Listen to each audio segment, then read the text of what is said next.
कांग्रेस में टिकट आवंटन को लेकर करवाए गए सर्वे पर कांग्रेस के ही नेता सवाल खड़े कर रहे हैं।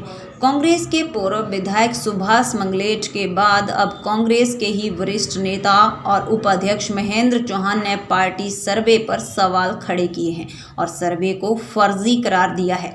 शिमला में पत्रकार वार्ता के दौरान महेंद्र चौहान ने कहा कि वे 40 सालों से कांग्रेस पार्टी के साथ जुड़े हैं और जिला परिषद से लेकर पार्षद के चुनाव जीते हैं।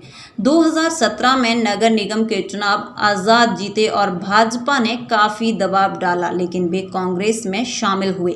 उस समय भी विधानसभा चुनाव के लिए कांग्रेस से टिकट के लिए आवेदन किया था। टिकट नहीं दी गई, लेकिन पार्टी ने बगावत नहीं की और पार्टी के लिए काम किया। इस बार विधानसभा चुनाव के लिए आवेदन किया, लेकिन बड़ी हैरानी की बात है उनका नाम पैनल में शामिल तक नहीं किया गया। वो प्री प्लान्ड है, वो किसी एक दो आदमी के कराए हुए सर्वे हैं। जो सर्वे करने वाले हैं वो उनके कोई या रिश्तेदार है या कोई उनका कोई सगा संबंधी हो सकता है। अगर फेयर सर्वे होते तो शायद मेरा नाम नंबर 1 पे होता। मैं दावे के साथ इस बात को कह सकता हूं।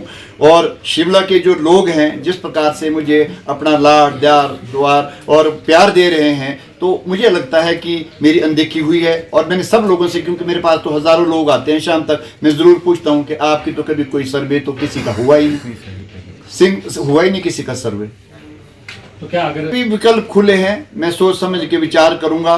बस तक मैंने सारी उम्र हॉली लॉज की सेवा की है और अभी भी चाहता हूं कि मरते दम तक भी मेरा वंश सारा जो है हॉली लॉज की सेवा करता रहे, क्योंकि एक नहीं, उनके साथ हमारे अनेक रिश्ते हैं। और दूसरे भी पार्टी के जो हमारे शीर्ष नेता है, बड़े नेतागण हैं, उनके साथ भी मेरे सबके साथ भी मधुर रिश्ते हैं। ऐसा कोई नेता नहीं है कांग्रेस पार्टी में जो मेरी टिकट को काटने के लिए जो है कोई ये बोले कि महेंद्र चौहान को टिकट नहीं मिलना चाहिए। अगर वो ये समझे कि मुझे टिकट जो है ये तो जीत नहीं सकता, तो मैं नहीं समझता कि मेरे खिलाफ कोई आदमी जो ऐसा बड़ा नेता बोलेगा। लेकिन अगर उन्होंने मजबूर किया तो मेरे लिए भी एक विकल्प खुले हैं और फिर आने वाली जो स्थिति होगी मैं उससे फिर आपको अवगत कराऊंगा। नहीं जी, भाजपा में तो फिलहाल तो मेरा भाजपा में जाने का कोई इरादा नहीं है, ना मैं भाजपा में जाऊंगा। लेकिन मुझे वो पूर्ण विश्वास है कि शीर्ष नेतृत्व है, श्रीमती सोनिया गांधी, श्रीमती प्रतिभा सिंह, सुखविंदर सिंह सुक्खू जी, जितने हमारे अग्निहोत्री जी, जो हमारे बड़े नेता है, पुनर्विचार करेंगे और मुझे भी जो है शिमला शहर की सेवा करने का मौका देंगे। अपने चेहतों को पूरे फायदे मिले। और एक आपने तो देखा ही होगा, मैं अपने वार्ड की बात नहीं करता क्योंकि ये अब चैप्टर ओवर हो गया है, क्लोज हो गया है। लेकिन जो स्मार्ट सिटी के आपने संजौली में आपने ओवरब्रिज देखे होंगे, जहां आपका पानी वालों का दफ्तर है, वहां ऊपर आपने डंगे लगे 70 60 50 लाख के डंगे लगे हैं।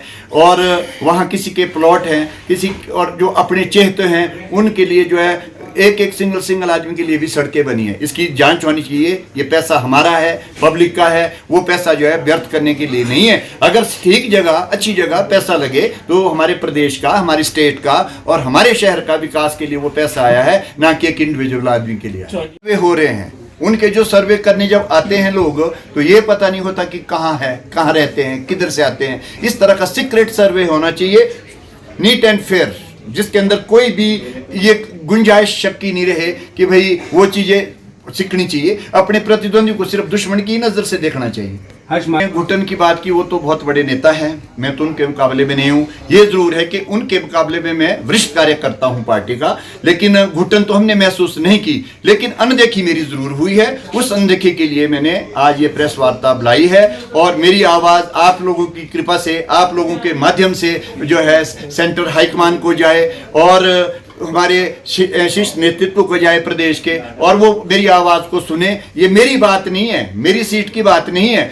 यहाँ तो चलो जैसे भी हो, जो है नीट एंड क्लीन जो है वो सर्वे होना चाहिए। जो आदमी डिजर्व करता है उसको टिकट मिलना चाहिए। तभी हम काम कर रहा हूँ मैं पार्टी के लिए। वो सबको विपक्ष में जो है, जो आदमी पार्टी छोड़ के जाता है वो तो दुनिया भर की बातें करेंगे कि बोली लग रही है। क्या उस बोली में उन्होंने भी बिट भरी थी? क्या उन्होंने भी वहां पर बोली लगाई थी कि बोली में वो भी वहां खड़े थे, या उन्होंने भी बिट लगाई थी कि भाई हम भी इसकी इतनी बोली लगाएंगे? इस तरह की बड़े नेताओं के लिए ऐसी बातें शोभा नहीं देती। हम जैसे वरिष्ठ कार्यकर्ता वैसी बात नहीं करते। उन्होंने तो मंत्री पद पे रहे बड़े बड़े, उनके मुंह से ऐसी बातें शोभा नहीं देती।